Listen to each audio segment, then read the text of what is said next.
ஸல்லல்லாஹு ரசூலில் கரீம் மா பஅத். சுதுல் ஆரிஷ்னு சொல்றது நபி ஸல்லல்லாஹு அலைஹி வஸல்லம் அவங்க பத்ருடைய தினத்துல எந்த இடத்துல இருந்தாங்களோ, எந்த இடத்துல உட்கார்ந்து இருந்தாங்களோ, அதே மாதிரி எந்த இடத்துல தன்னுடைய முபாரக்கான நெத்திய வச்சு சுஜூத் செஞ்சாங்களோ அந்த இடம் தான் இந்த இடம். அது ஞாபகார்த்தமா ஒரு பள்ளிவாயில் கட்டப்பட்டிருக்குது. அந்த பள்ளிவாயிலுக்கு மஸ்ஜிதுல் ஆரிஷ்னு சொல்லப்படும். இப்போ நீங்க போனீங்க தொழுதீங்க. அப்ப நீங்க எல்லாம் கொடுத்து வச்சவங்க பாக்கியசாலி. ரசூல் ஸல்லல்லாஹு அலைஹி வஸல்லம் வந்து இருந்த இடத்துக்கு வந்தாச்சு. சுப்ஹானல்லாஹ். அதே மாதிரி பத்ருடைய யுத்தம் இது ஹிஜ்ரி 2ல நடந்த பெரிய ஒரு யுத்தம், முதலாவது யுத்தம். அப்ப முஸ்லிம்கள் என்ன செய்யறாங்க, ஹிஜ்ரத் செஞ்சு மக்காவுக்கு வந்துட்டாங்க. மக்காவுக்கு வந்ததுக்கு பின்னால முஸ்லிம்களுடைய சொத்துகள், முஸ்லிம்கள் சம்பாதிச்சது எல்லாத்தையும் விட்டுட்டு தான் வந்தாங்க. அப்ப முஸ்லிம்கள் வெறும் கையோட எல்லா முஸ்லிம்களுடைய சொத்துக்களையும் எடுத்து வெறும் கையோட அனுப்பி வச்சாங்க குஃபாரி முஷ்ரிக். சரி, இப்ப முஸ்லிம்கள் என்ன செஞ்சிட்டாங்க, மதீனாவுக்கு வந்துட்டாங்க. இப்ப கொஞ்ச நாளைக்கு பின்னால ரசூல் ஸல்லல்லாஹு அலைஹி வஸல்லம் அவங்களுக்கு கேள்விப்படுது, அபூ சுஃபியானுடைய ஒரு படை, அபூ சுஃபியானுடைய ஒரு பிரயாண கூட்டம், வியாபார கூட்டம், அதனுடைய வியாபார பொருட்களுடைய அளவு பொறுமதி கிட்டத்தட்ட 50,000 தங்க தீனார்கள். 50,000 தங்க தீனார்களுடைய அந்த பெரிய வியாபார கூட்டம் 1000 ஒட்டகங்கள்ல இல்லாட்டி 1000 குதிரைகள்ல அவங்களோட அந்த சாமான்களை ஏற்றி கொண்டு வராங்க. வெறுமனே 40 பேர்கள் தான் இருக்கிறாங்க.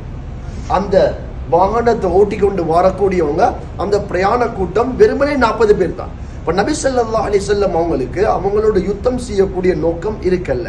நபி ஸல்லல்லாஹு அலைஹி வஸல்லம் பார்க்கறாங்க, இப்ப இந்த பிரயாண கூட்டத்தை அவர்களுடைய அந்த பொருட்களை கைப்பற்றினா முஸ்லிம்கள் இழந்த அந்த சொத்துகளுக்கு ஓரளவு ஈடாக ஆகும். அந்த நோக்கத்துல ரசூல் ஸல்லல்லாஹு அலைஹி வஸல்லம் சொல்றாங்க சஹாபாக்களுக்கு, யாரு போக தயாரோ அவங்க போங்க. நபி ஸல்லல்லாஹு அலைஹி வஸல்லம் யுத்தத்துக்கு தயார் செய்யவே இல்லை. யுத்தமானவர்களே, இப்ப சஹாபாக்களுடைய மொத்த எண்ணிக்கை 313 தான். ஆனா காஃபிர்களுடைய மொத்த எண்ணிக்கை 1000 இருந்துச்சு. சஹாபாக்கள் இடத்துல 313 பேரிடத்துல வெறுமனே உடஞ்ச 2 வாட்கள் இருந்துச்சு. நாங்க யுத்தத்துக்கு வரல. 2 குதிரைகள் இருந்துச்சு. கிட்டத்தட்ட 60 ஒட்டகங்கள் இருந்துச்சு. ரமதானுடைய காலம். சுப்ஹானல்லாஹ். சஹாபாக்கள் நோன்பு வச்சுக்கிறாங்க. நபி ஸல்லல்லாஹு அலைஹி வஸல்லம் நோன்பு வச்சுக்கிறாங்க. அப்ப சரியாக நோன்பு 17 ஹிஜ்ரி 2 நோன்பு 17 வியாழக்கிழமை அன்றைக்கு தான் இந்த பத்ருடைய மைதானத்துக்கு சஹாபாக்கள் வராங்க. இப்ப அபூ சுஃபியான் என்ன செஞ்சாருண்டா, தந்திரமாக முஸ்லிம்களுடைய கையில இருந்து தப்பிச்சிட்டார். தந்திரமாக எப்படி முஸ்லிம்களுடைய கையில இருந்து தந்திரமாக தப்பிச்சிட்டார். அப்ப அபூ சுஃபியான் என்ன செய்யறாருண்டா, அந்த குறைஷி காபிர்கள், மக்கள் இருக்கக்கூடிய குறைஷி காபிர்களுக்கு சொல்லிட்டாரு, யுத்தம் செய்ய வரவானம், ஏண்டா நாங்க தப்பிச்சிட்டோம், நீங்க போங்க. இது அபூ ஜஹல் கேட்கல. அபூ ஜஹல் சொன்னான், இல்ல நாங்க திரும்ப போக மாட்டோம், அந்த பத்ருடைய மைதானத்துக்கு போவோம், நாங்க ஆடுவோம் பாடுவோம், எங்களுடைய அந்த இசை பாடக்கூடிய பெண்கள் அங்க பாடுவாங்க, நாங்க மதுபானம் குடிப்போம், அங்கேயே உறங்குவோம், நாங்க அந்த இடத்துல செய்யக்கூடிய விடயங்களை பார்த்து முஸ்லிம்கள் பயப்படணும், இப்படி சொல்லிட்டோம். சுப்ஹானல்லாஹ். இப்ப இந்த 1000 பேரும் வந்துட்டாங்க. 1300 பேர்கள்ல கிட்டத்தட்ட 300 பேர்கள் திரும்பி போயிட்டாங்க.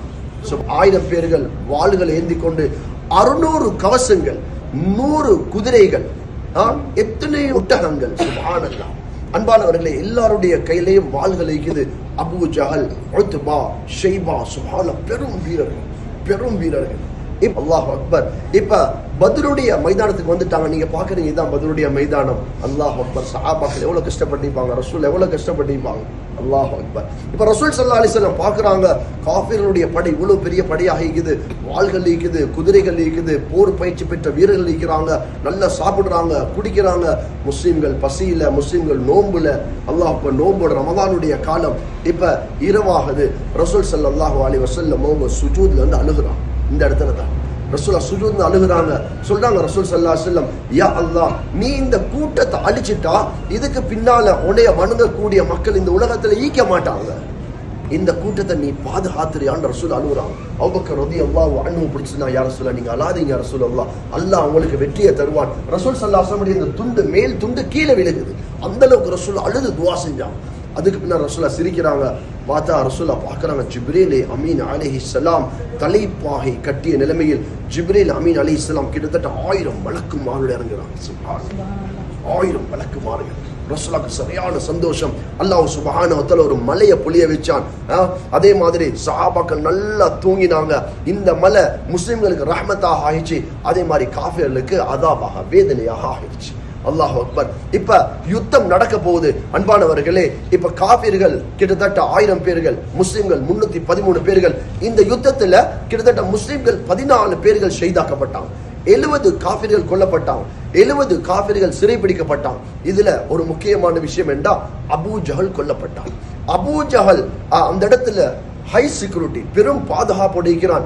முஅவ்வித் இப்னு அஃப்ரா, அது மாதிரி இன்னொரு சஹாபி முஆத் இப்னு அம்ர் இப்னு ஜமூஹ் ரலியல்லாஹு அன்ஹு, ரெண்டு சின்ன சஹாபாக்கள். அப்துர் ரஹ்மான் பின் அவுஃப் ரலியல்லாஹு அன்ஹு வந்து கேக்குறாங்க, வரே அப்துர் ரஹ்மான் பின் அவுஃப் கிட்ட கேக்குறாங்க, பெரியவரே அபூ ஜஹல் எங்க இருக்கிறான், அபூ ஜஹல் எங்க இருக்கிறான்? அவங்க கேக்குறாங்க, நீங்க அவனை என்ன செய்ய போறீங்க? ரெண்டு பேரும் பக்கத்துல வந்து சொல்றாங்க, இல்ல காட்டுங்களே. இப்ப அப்துர் ரஹ்மான் பின் அவுஃப் ரலியல்லாஹு அன்ஹு இந்த பாருங்க அபூ ஜஹல் போறான்னு சொன்னோன்னே ரெண்டு பேரும் ஓடிக்கிட்டு போனாங்க. ஒருத்தர் குதிரையுடைய காலை வெட்டினாரு, அவன் கீழே விழுந்தான். ஒருத்தர் இப்ப யுத்தம் முடியுது. அபூ ஜஹலுடைய விவரம் தெரியாம ரசூல் ஸல்லல்லாஹு அலைஹி வஸல்லம் ஈக்கிறாங்க. எல்லாரும் அபூ ஜஹலை தேடி போறாங்க. இப்ப அபூ ஜஹல் குட்டுயிராக ஈக்கிறான்.